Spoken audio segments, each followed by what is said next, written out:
Okay, this is going to be a review of the all-new remote, which I'm using with the Hero 9 camera. I'm going to talk about three things: the past remotes, how to configure this to your camera, and then a major design flaw that I see with this remote. If you don't want to listen to all of this, just go to the comments and I will have some links to the individual sections. So first of all, this remote, it's actually a warranty replacement. I'll get into why it was replaced. So it's brand new. I've never used it. Just going to take off the screen protector and power it on. I did charge it after receiving it. So if you haven't seen this remote, it's a 4-button remote. It's got the single record button on the front. On the side, it's got a setup button, a mode button, and then it's got a power button on top. And then on the bottom is this charge port that we're going to talk about later, which takes a standard USB-C connector. And it has a slot in the back where you could put your wrist strap, and it looks like some sort of a tether you can slide in there also if you wanted to. So to get started, it says pair new. Let me power on my GoPro. My GoPro has a low battery, so we'll hope this works, the low battery. There are some modes I've found with GoPros that when the battery's low, they don't work. This is at 17%. Okay, I'm going to go to connections on the camera. Over here it says pair new. I'm going to select that, and it says put camera in pairing mode. Connect device on the camera. I want to connect to a remote. It found each other successfully, so we're ready to go. So this is connected. That says it's connected. It could show me the status of the camera. So it's overall it's a nice remote. So I guess a couple quick things on a review. Gives you a lot of options for kind of going through what type of activities you would want. There's a lot of this online. And I also found out how to power on and off the camera with it, which I'll talk about at the end of the video. That was a hard thing to figure out. Anytime you want to select something in this menu, it's a little convoluted. But you scroll through the menu and then you hit that record button and it lets you select. So if I go back into setup, I can scroll down to cinematic mode. I can hit the record button and now I'm in cinematic mode. And if I want to start recording, I'd hit the record button. You could probably see that this has started recording, and this is showing me a blinking light. The camera on the front is showing me a blinking light. So everybody's happy. And then when I turn it off, I just hit the record button, it stops, and that has stopped. So overall, it's a great remote. I have a lot of functionality right here on the face. The distance is very well improved. I don't have as many dropouts as I did in the older remotes. Okay, I mentioned to you that this remote was a warranty replacement. GoPro was great with me. I had an issue with the remote. They replaced it without question, which was great. The range is great. The battery life is great. It's got super functionality. I can turn the cameras on and off. It's got the wrist strap. It's got a tether. It's all good. It charges with a standard USB cable, so I don't have to use this kind of custom wonky thing that, you know, sometimes I'd go on vacation, I'd forget one of these. I couldn't charge up my old remotes. So this is great. The only downside is you have these waterproof action cameras that I can take, you know, kiteboarding or surfing or sailing and really immerse in the water and not worry about them. And naturally, I'm going to do the same thing with this remote. There's a few different ways to mount this remote. You're probably going to mount it on your wrist using the provided strap, and then it's going to sit on that way, or it's going to sit on this way. Maybe you'll use this strap to mount it some other piece of gear. Or I guess you can use this tether and you would just have it dangling somewhere, bouncing around.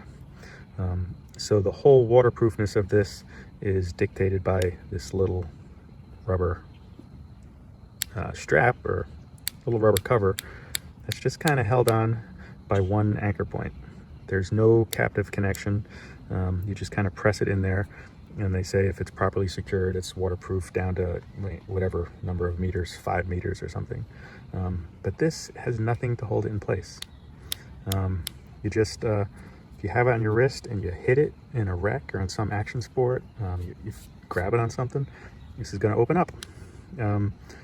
In comparison, every other waterproof compartment For instance, here's where the battery is.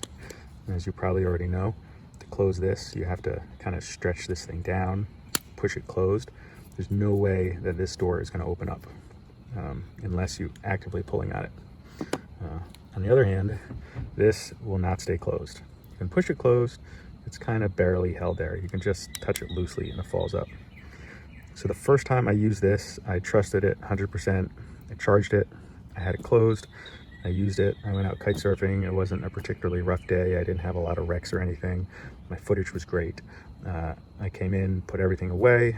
A few days later, I pulled the remote out to check it, and I lifted this up and it was damp in here. I didn't see any corrosion yet, but it was damp, so I knew that was a problem. So I dried it out, I let it air dry, I used it another time, really made sure it was closed that time. After my session, I opened it up, looked at it, same thing. There was water that had gotten in here. It's just not a captive connector. There's no way that's going to close it.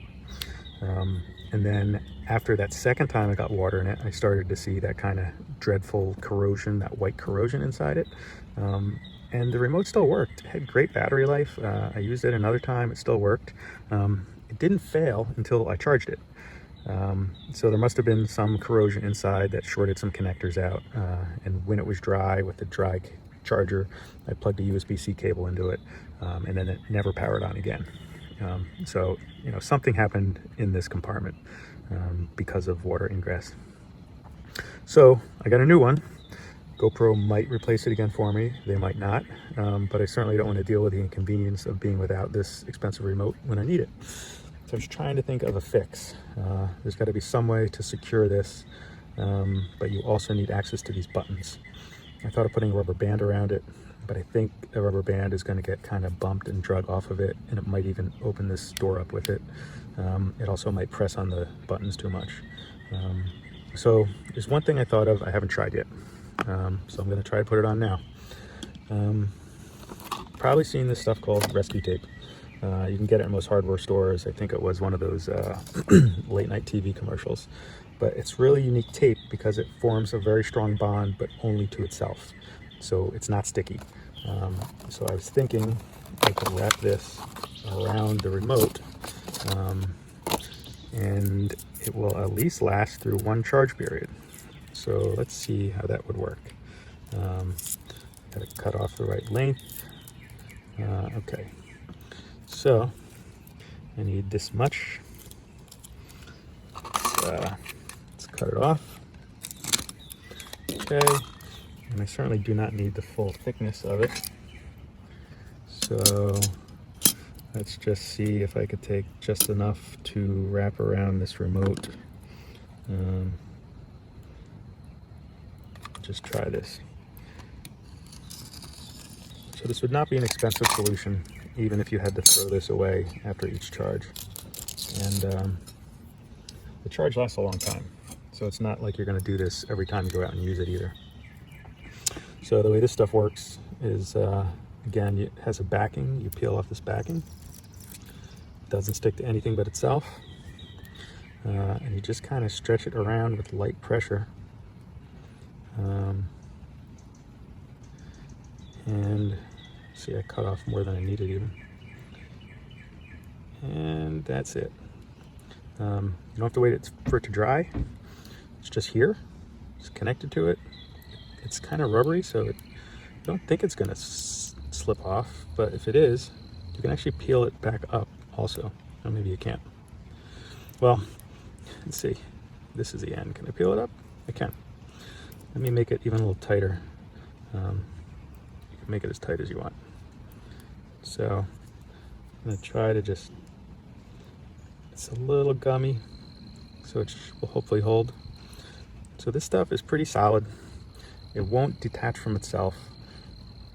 Maybe you could use a wider piece, but if I have this on my wrist, I can still access all the buttons.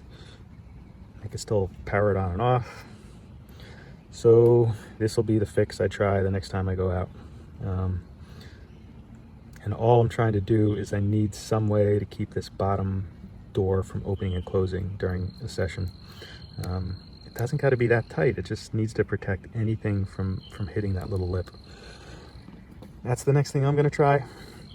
I think I'll probably use a little tighter piece or a thicker piece. Let it curve around the sides a little bit. Let's try that now. Let's do it.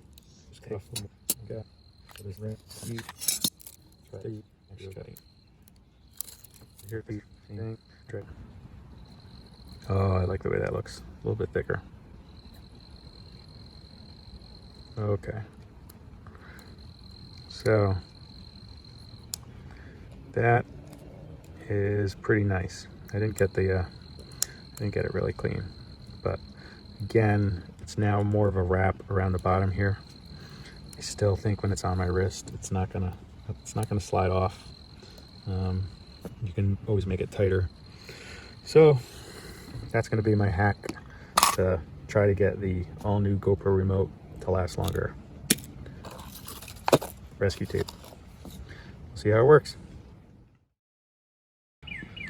So I'm going to tell you how to power off and on the camera with the remote. You kind of have to start with the remote and the camera already paired, and when I power on the remote, it should look for the camera and power the camera on. So let's see if that works. Power on the remote. So that's on, and now there's a line here that says power on. So that's telling me it found my Hero 9. Do I want to power it on?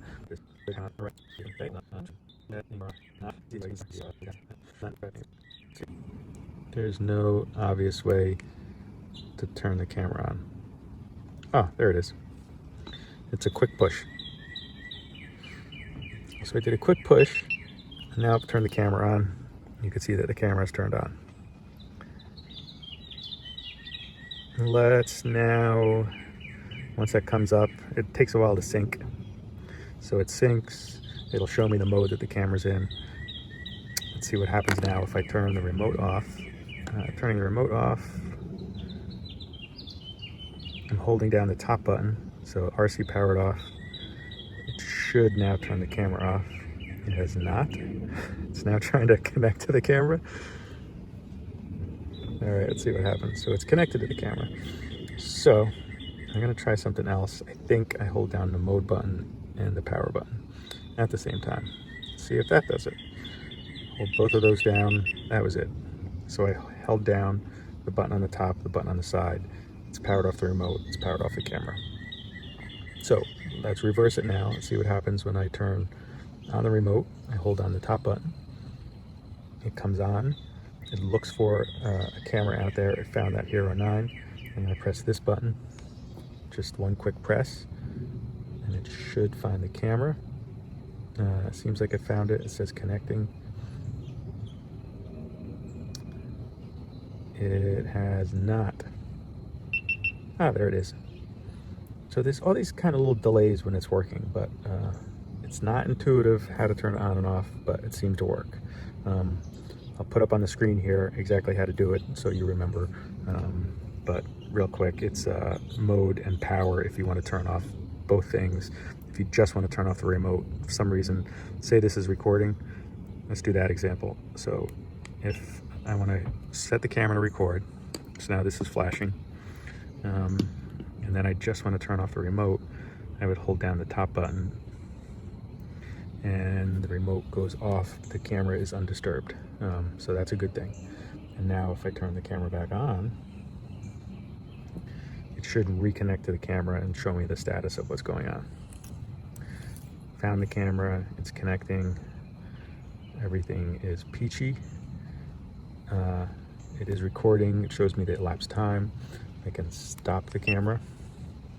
That stops the camera from recording. And now I can power off the camera. Holding both buttons, hold both buttons, that powers off, this powers off, I'm good to go. But just if you wanted to see the older remotes, I've always used the remotes that had some sort of a screen. I typically use these cameras for kite surfing. So for kite surfing, I have the camera mounted either on my kite lines or I have them mounted very far away from me on the kite. So once I put it on the kite, I have no way of getting to it. And so I used to like looking at the screens because sometimes I would change modes if I was going from images to video. Now I pretty much, for simplicity, I just always keep it in video and I turn it on and off. So they did make a one-button remote that would be fine for me right now if I was using it. That was very simple. One button turned it on, started recording, another button would turn it off. But these are the ones I've had. And these remotes, I pretty much had no complaints with. This was the first screen remote. Then they came out with one with an extra button. I can't power these on now because they're not charged, but I believe on this version of the remote there was it was more of a screen matching as far as the details on the screen. And this one was the older GoPros where the modes were just a letter followed by a number. These both had this little charge port at the bottom, and you could take out this little connector, which I guess was supposed to be another mount. I don't know anybody that used those, but I guess if you wanted to hang it from something, you could. So the only downfall of this, I guess there were two downfalls. One, some people used to complain that they would lose connectivity. So when I had this on my kite was, I guess, about 60 feet away from me, and I usually had connectivity. Sometimes it would just lose connectivity, and I would just leave everything powered on, and it would usually, regain a connection. But it was sometimes intermittent, but for the most part, I could depend on it. But the main drawback is this charge port would eventually fail. And if you look online, the way this charge port worked, you had a cable that looked like this, and you would take the cable, plug it in here, those two probes would make a connection, and you would just USB charge it. And it was really a great system, but these two little prongs would eventually not make a firm enough contact on those points there, and it wouldn't charge. And you could try to scrape them down to keep them shiny and bright, and it wouldn't work.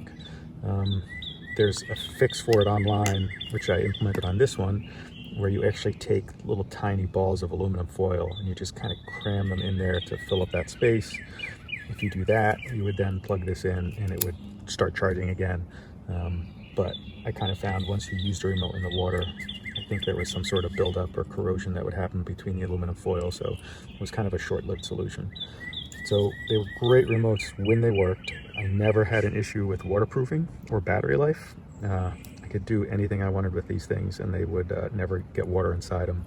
And the battery life, I could swap several batteries out of my cameras and I could count on the remote. So I typically would recharge these remotes maybe every other day. But they don't make these ones anymore. There was a gap where there wasn't a good solution, and they came out with this one. But this is an action sports camera. You were going to use it for action sports. That little cover is not going to work for you. I don't know how GoPro spent so much time developing this great new remote that's used for water sports, and this is the enclosure. That's awful. Thanks very much.